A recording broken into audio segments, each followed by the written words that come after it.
Você está no canal Eu Estudo a Lição com o pastor Samuel Camilo. Hoje é segunda-feira, dia 29 de abril de 2024.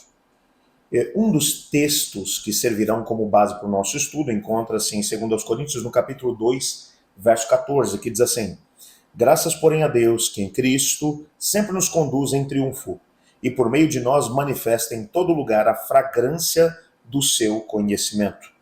Há um outro texto, que é 2 Coríntios, capítulo 4, versos 1 a 6, que diz assim: Pelo que tenho esse ministério, segundo a misericórdia que nos foi feita, não desfalecemos, pelo contrário, rejeitamos as coisas que por vergonhosas se ocultam, não andando com astúcia, nem adulterando a palavra de Deus. Antes, nos recomendamos à consciência de todo homem na presença de Deus pela manifestação da verdade. Quando olhamos para o ministério do apóstolo Paulo, sem sombra de dúvida, nós percebemos que ele era um apaixonado pela Bíblia, pela palavra de Deus. Percebemos isso pelos seus próprios escritos. Algo em torno de 40% do conteúdo do Novo Testamento saiu da sua pena, foi ele quem escreveu, movido pelo Espírito Santo, cremos nós. Entretanto, em todos os seus escritos, encontramos citações e, ao mesmo tempo, o conteúdo do Antigo Testamento sendo descrito de uma maneira belíssima, o que nos mostra que realmente ele era um apaixonado pela Bíblia.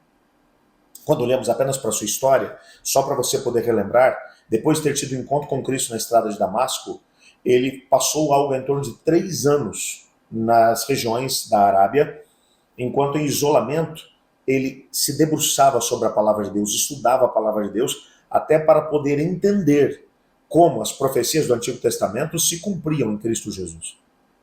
Por isso, quando ele volta depois desses 3 anos, ele tem um conhecimento magnífico.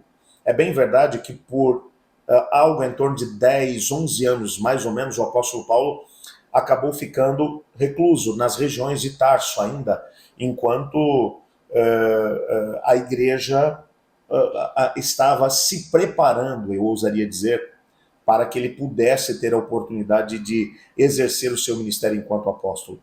Enquanto estava na região de Tarso, ele continuou seus estudos da palavra de Deus. Quando em Jerusalém chegou a notícia de que lá na cidade de Antioquia da Síria, uma igreja forte havia sido estabelecida e os apóstolos nem sabiam disso, eles enviaram Barnabé para estar com eles e ao mesmo tempo para ajudá-los nesse processo de expansão.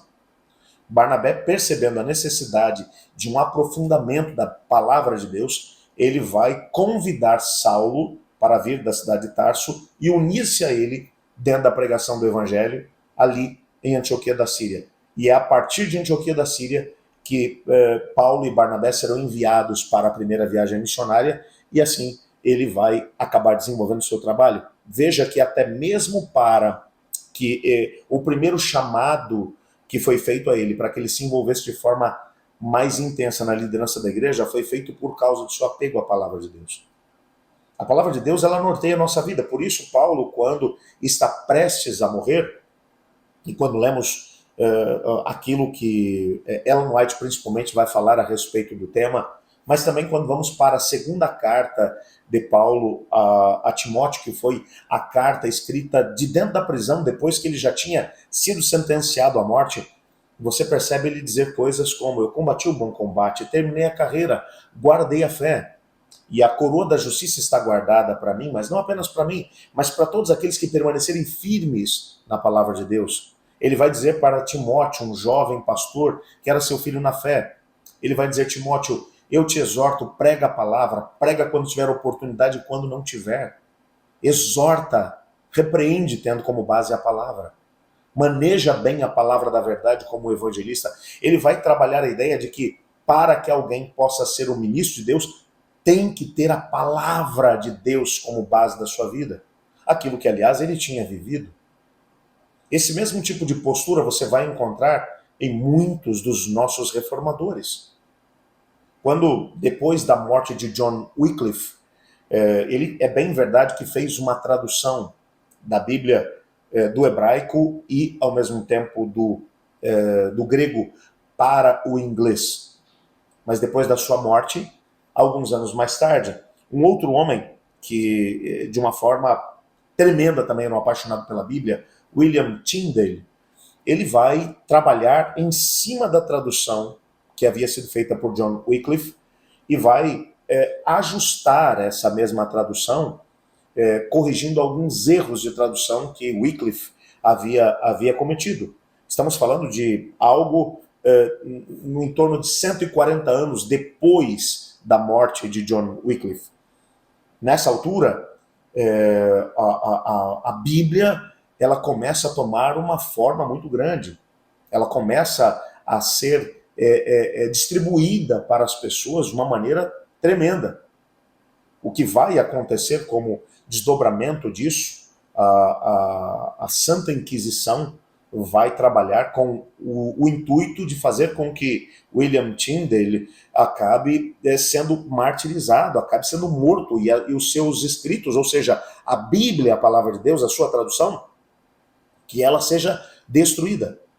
Centenas de Bíblias, por exemplo, foram dessa tradução de William Tyndale, que foram parar lá em Worms, na Alemanha, acabaram sendo queimadas em praça pública, num evento que tinha como propósito fazer com que as pessoas tivessem medo de se aproximar da Bíblia. Aquilo que era o argumento da igreja é de que traduzir a Bíblia para a língua vernacular das pessoas, que era considerado uma língua que não era santa. Língua santa era apenas o hebraico, o grego e o latim. Então você não podia traduzir a Bíblia para a língua das pessoas. Nessa perspectiva, eles queimavam a Bíblia dizendo que aquilo era uma afronta ao próprio Deus. Como desdobramento disso, William Tyndale acaba sendo preso, é condenado à morte, e é condenado à morte na fogueira.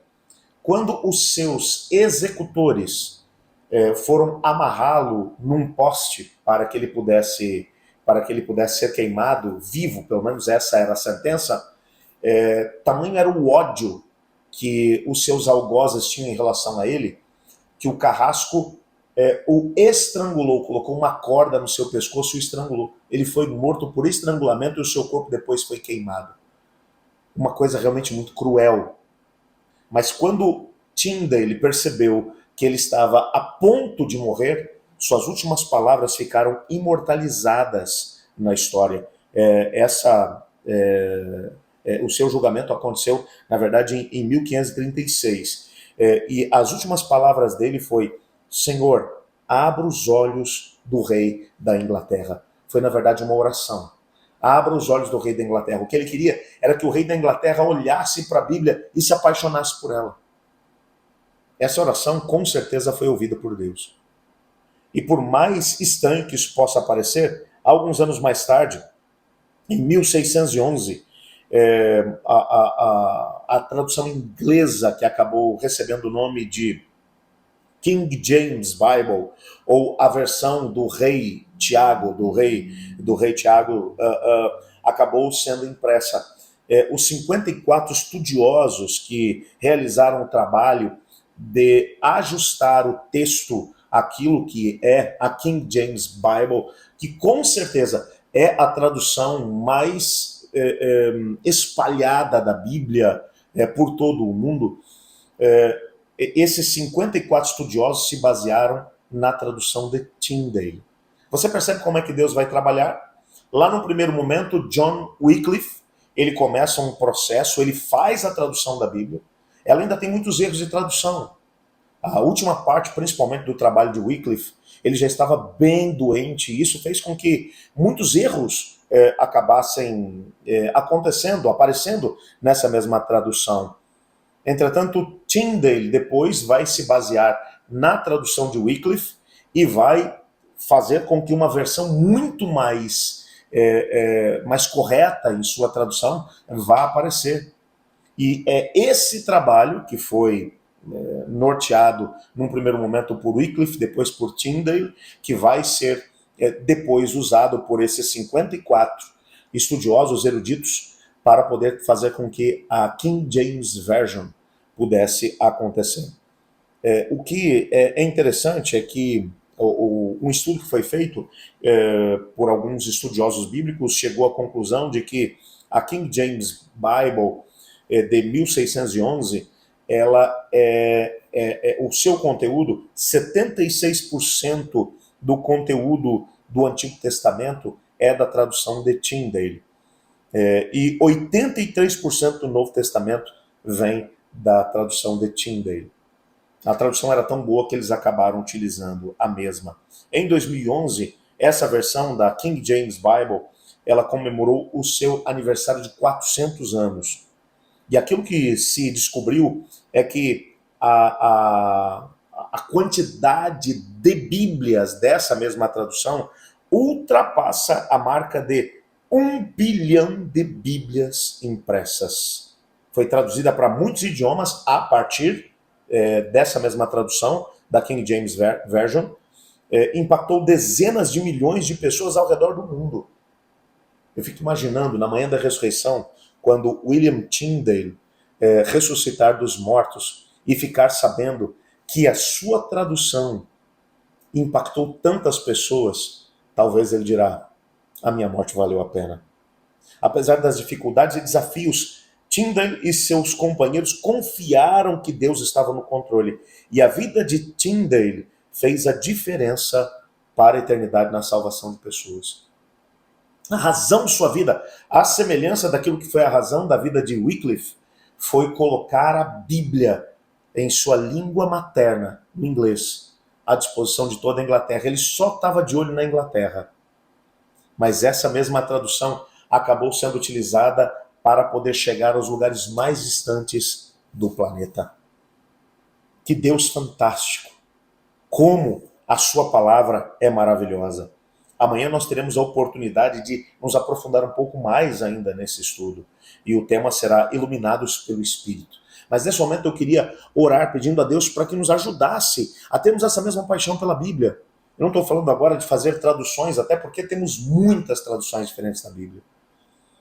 Estou falando de podermos colocar o seu conteúdo, o conteúdo da Bíblia, a palavra de Deus, nas mãos das pessoas que estão à nossa volta. De separar um tempo todos os dias para bebermos dessa mesma fonte. E uma vez conhecedores da fonte da Bíblia, a palavra de Deus, sermos também pessoas que vão trabalhar para fazer com que esse conteúdo chegue até as pessoas que estão à nossa volta, estudando a Bíblia com outras pessoas. Eu quero desafiá-lo a orar a Deus pedindo para que Ele abra portas para que isso aconteça na tua história. Ore comigo. Obrigado, Pai, por Tua palavra, porque ela toca o nosso coração, a nossa mente, ela transforma a nossa alma. Obrigado por homens como John Wycliffe, como William Tyndale, porque eles dedicaram a sua vida a colocar na língua vernacular as Tuas palavras à disposição das pessoas para que elas pudessem ser salvas. 1 bilhão de cópias impressas. Centenas, milhares de pessoas que tiveram acesso a essa mesma tradução e que tiveram sua vida transformada por ela. Ajuda-nos a aproveitar esse tempo de paz que temos e fazer com que outras pessoas sejam conhecedoras também do conteúdo da Tua palavra. Nos colocamos em Tuas mãos, em nome de Jesus. Amém. Eu estudo a lição, e você?